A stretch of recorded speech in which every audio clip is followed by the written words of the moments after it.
They say there was a time when laughter could save a man, when a single chuckle in the right tavern could buy you drink, safety, even love. In the town of Roquefort-en-Terre, a small and mist-choked settlement folded into the hills of Brittany, joy had become a rare commodity. People there were God-fearing, stiff in posture, heavy in hand and heart. They prayed often, spoke little, and laughed even less, not out of sorrow, but out of fear. But that was long before the burning years, before joy was put on trial. There is a silence now that rests deep beneath the stone of old. Europe, and if you listen long enough to the wind curling around cathedral spires, you might still hear it, the echo of a laugh that should never have been heard. But in her dying breath, she whispered, "I heard it." The devil's echo, that was enough to reignite an old superstition, a myth long buried but never truly gone. The devil, they believed, did not announce himself with fire or screams, but with laughter. They spoke of Lucien's laughter, of their own unease, of dreams where they heard his voice spiraling through the trees. He did not cry, nor did he laugh. He simply stared at Father Augustine and whispered, "You're afraid because you forgot how." And just before the flames caught, just before the kindling hissed, Lucien laughed, loud, free, and without hate, gut, and wrote a letter to the Bishop of Nantes. A warning, he called it. Across Europe, similar tales would follow. Laughter mistaken for sorcery, joy mistaken for heresy. And always, always a fire to swallow the noise. "The boy is gone," he wrote, "but the sound lingers. It spreads. Like plague, but lighter. More dangerous. It makes men question pain. And men who question pain will soon question God." And it was that laughter that haunted Roquefort for generations. They say, even as his flesh blackened, even as the fire cracked bone, the sound remained, floating above the smoke, echoing off the steeple, refusing to die. A whisper moving from ear to ear, a question, barely spoken, yet enough to unsettle the devout. What if joy is not the devil's voice? Even on his deathbed, cold and alone, he clutched his crucifix tight and begged for silence. But God's last secret, one man claimed his crops had died after the boy laughed nearby. A woman swore her baby cried blood when Lucien passed her home. No evidence, only fear, mounting and choking like smoke. And once he found a voice willing to carry it, he would crawl inside and wear it like skin. The year was 1324. France still bled from war and famine, and the Black Death had not yet announced itself, but dread already clung to the walls of every village. The change, they say, began with a boy named Lucien. Joy, in a world built on suffering, he said, is rebellion, and rebellion is sin. Lucien, only 14, was locked in the old chapel cellar where rats outnumbered prayers. He was not tortured, not yet, but each night they said he could be heard giggling to himself in the dark. "He's not laughing," his mother cried. "He's weeping with a broken voice." But the people had stopped listening. Lucien was no demon. He was no witch's son. He was a bakeress apprentice, with 2 wide eyes and a heart that hadn't tea, yet learned how to keep itself hidden. He laughed freely, constantly, not out of mockery, but wonder. The crunch of snow beneath his boots amused him, not because he was defiant, but because joy lived in him like breath. He did not understand their fear, could not see how his laughter, light and harmless, could cause such trembling in men twice his age. The creak of old wood, the squeal of pigs, the flicker of sunlight through the cracks of the bakery wall, all of it seemed to him like some grand joke whispered by the world. The world in return began to turn on him. It began with whispers. The priest, Father Augustine, a man whose sermons rang like iron through the ribcage, noticed the boy's laughter during Mass. Once, twice, and then thrice, Lucien had smiled during a reading from the Book of Job. A smile, Father Augustine said, that seemed to mock suffering and therefore mocked God. A meeting was called. The village elders convened beneath the bell tower. It was decided Lucien should be warned, not punished, not yet. But Lucien could not stop. Then came the first death. Old Brigitte, the herbalist, was found stiff and blue-lipped at her table, a thimble of nightshade mistaken for mint, or so they said. Lucien's fate was sealed not by sin but by timing. The town square filled with the slow drag of feet and pitchforks, with eyes downcast and mouths shut. Only Father Augustine spoke. 3 days later, a council was held, trial without defense. Witnesses came forward, all gray-faced and tight-lipped, when the sentence was read. Purification by fire. Lucien said nothing.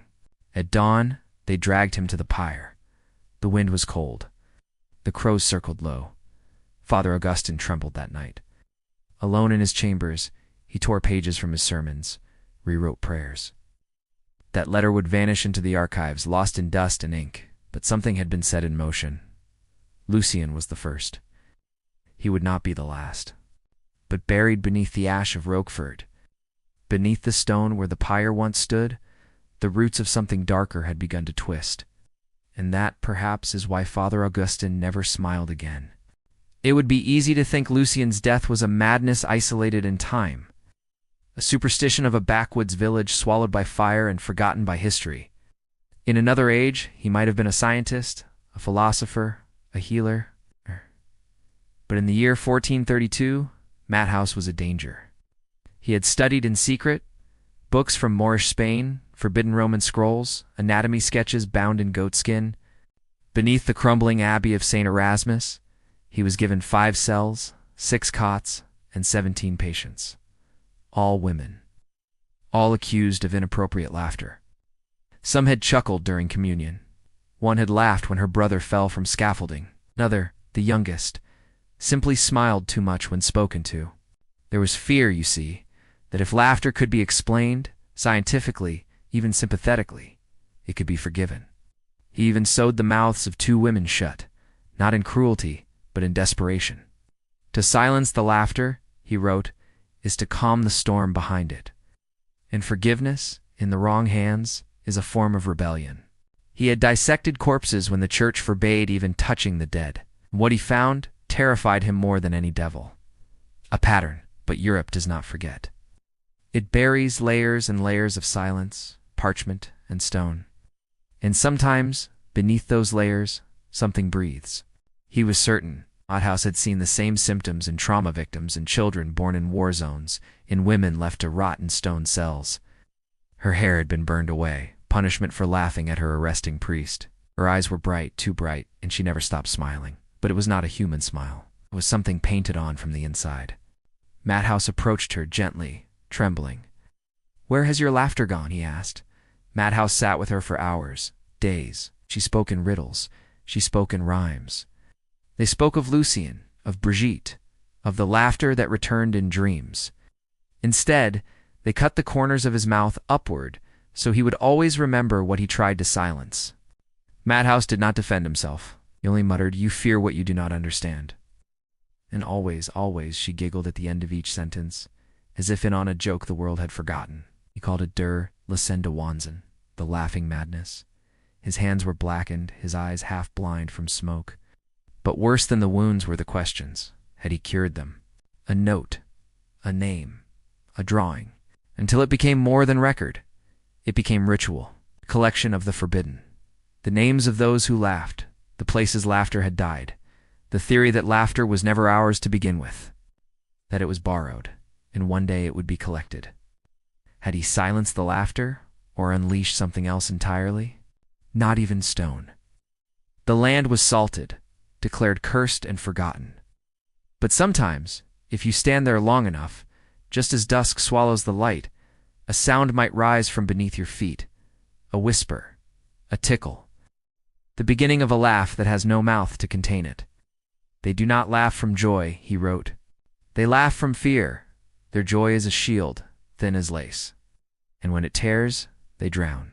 Not evil, but a fracture in the soul, a crack where the world became too bright, too sharp, and joy twisted into something involuntary. 108 years after Roquefort's laughter was burned into the wind, a young physician arrived in Prague, but the abbey burned for 3 days. When it was over, all 17 patients had perished, locked in their cells. The girl in green was never found. Only her chains melted and twisted into the shape of a grin. His name was Madhouse Berger, and he did not believe in demons, only in the mind. He was a man born too early. Patients brought to monasteries for exorcism, twitching, giggling, eyes wide with some internal ecstasy. They were not possessed. He requested a space, a wing, place to study, to treat, and miraculously, he was granted one. Madhouse wrote in his journal, and that journal survives to this day, hidden in a private archive in Vienna. But others were watching.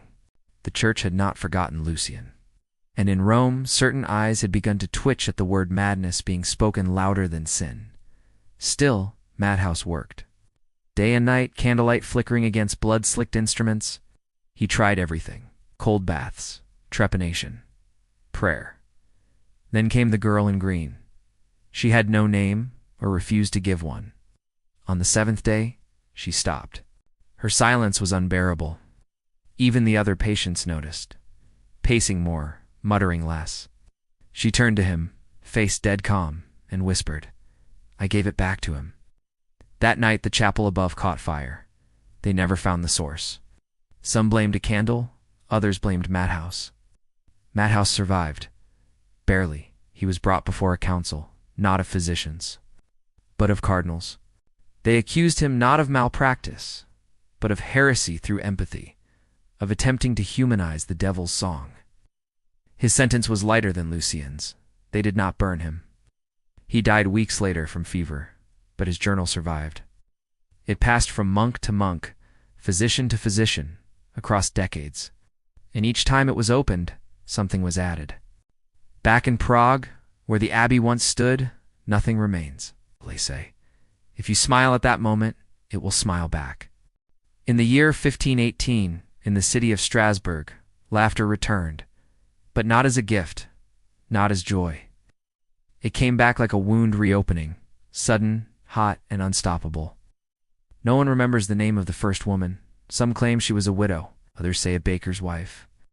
The kind that starts in the stomach and twists up the spine, contorting the body like a marionette pulled by invisible hands. They laughed as they twitched. They sobbed while they smiled. Still, they danced. Day and night, no music, no celebration, just the echo of heels against stone and the whisper of breathless giggles. All they agree on is this. She began dancing in the street one morning, barefoot, face blank, but twitching at the corners, as though some ghost were tugging at her lips.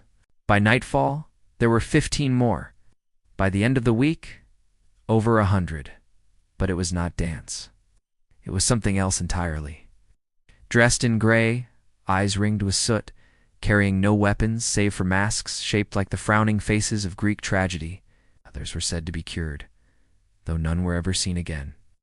And then came the bonfire. Wherever they walked, silence followed. Their job was not to heal, nor to punish. It was to erase. In his final sermon before vanishing into exile, he said something no one forgot. The city, confused and terrified, turned to the church. A priest, named Dietmar von Honfels, was summoned from a monastery near the Rhine. A man known for his cold logic and colder eyes. He watched the dancers from a balcony for 3 days before speaking a word. One that had resurfaced many times over centuries and was always, always followed by fire. In an age where pain was virtue, where suffering was currency with God, laughter was rebellion. To laugh was to admit the absurdity, to expose the play behind the curtain of faith. But wherever someone laughs at a funeral, wherever a smile spreads in the halls of hospice, wherever children giggle for no reason and no one can remember the joke, they come, not with fire anymore, but with pills, wires, diagnoses. And some believed, deep down, that laughter wasn't human at all. The archives of S.D.L, according to scholars who've claimed to see fragments, detailed dozens of outbreaks across Europe, often disguised as dance manias, visions, or plagues of madness. Always the same pattern, a smile in the wrong place, a chuckle in the cathedral, a child laughing at a corpse. And then, contagion.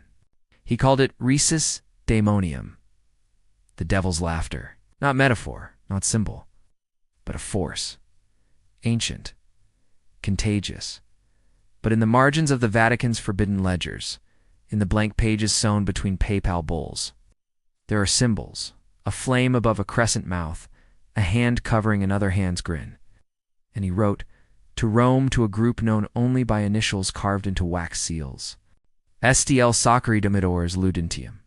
The sacred suppressors of laughter. It's written in Latin so old it coils like ivy around the eye.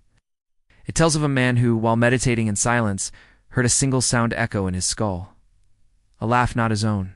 It grew louder each night until he awoke, grinning. It never stopped. A whisper that could lodge in the mind like a splinter and fester until it bloomed into hysteria. And when he did, it was not to the people, but to the bishop. "They are not ill," he said. "I are infected, not with disease, not with spirits, but with an idea, an old one." His solution was brutal. He ordered the churches locked. The dancers herded into barns on the outskirts. No visitors, no songs, no mirrors. Nothing that might reflect a smile. You will not find them in official records. They arrived in Strasbourg under the veil of night. 5 of them.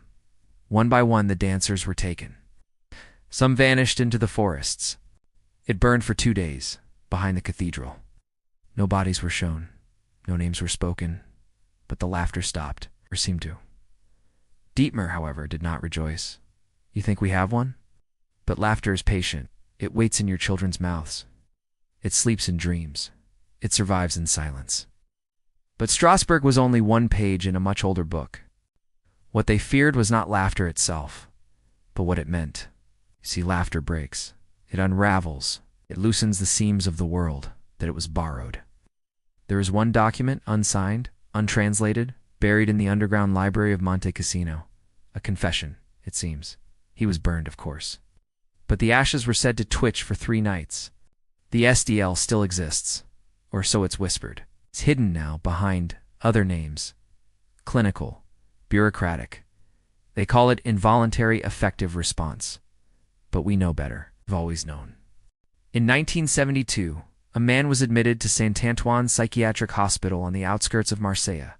He was found wandering the vineyards at dawn, barefoot, face bruised, lips cracked, and smiling. He only laughed softly, rhythmically, with the same breathless cadence every 32 seconds. It was not cruel, nor joyous. It was the sound of someone who had seen something too large to fit in words. Doctors ran tests, electroencephalograms, Mr.'s blood work. Nothing explained it. It had been closed for renovations for years.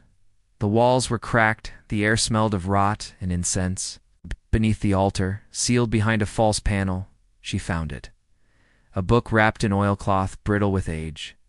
Inside were 2 things: a confession, handwritten in Latin, and a mask. No tumors, no trauma, no neurological damage.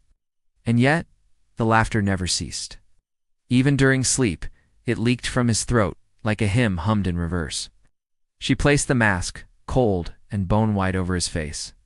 And for the first time in weeks, the laughter stopped. The police thought he was drunk or high, but the hospital soon learned otherwise. His name, if it ever was his, had been burned out of him. On admission forms, he was simply labeled Subject 42, Persistent Affective Distortion. He did not speak. He did not cry. Every staff member who tried said it felt wrong, but deeper than temperature, like pressing your fingers into a scream. They sedated him. The laughter slowed, but never stopped. A young intern, Fournier, became obsessed with his case. She had grown up hearing stories of her great-grandfather, a priest in Strasbourg, who disappeared during what her family called the burning silence. Inside, dozens of small, folded papers, each one with a single sentence, always in different handwriting. She never believed them.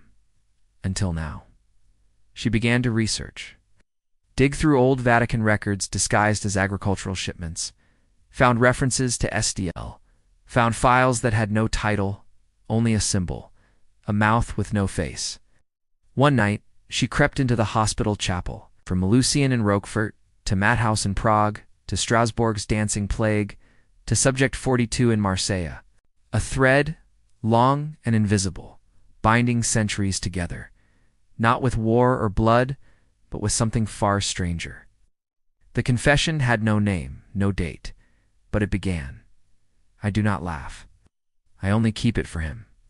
The writer spoke of a curse, or perhaps a vow, passed from generation to generation, that somewhere in time, laughter had been broken from its source and scattered into the world. Pieces of it latched onto people like parasites. They did not own the laughter. They only hosted it, carried it, until it found another. And those who laughed at the wrong time, in the wrong place, were not mocking. They were releasing. Subject 42 was not mad. He was a vessel. That night, returned to his room. The lights were dim, nurses gone. He looked at her, eyes wet, voice barely a whisper. Mercy. Then he died. No spasms, no cries, just silence, deep and final. The autopsy revealed nothing but the mask. The mask they could not touch. It was locked away. Resigned 2 weeks later, moved to an abbey in the Pyrenees. No letters, no calls, just gone. But the story didn't end there. 2019, during renovations at Saint Antoine, workers discovered a crawl space behind the chapel wall. He laughed at my wedding. She smiled when I fell, and I saw joy in her eyes during the funeral. But he laughed before the church burned. And on the very last paper, written in fresh ink, though the space had been sealed for decades, it's listening now. So now you know. The history wasn't legend, it was record. Laughter. And if you find yourself smiling now for no reason, if a giggle bubbles up from your chest without cause, ask yourself, is it yours, or has it simply found you next?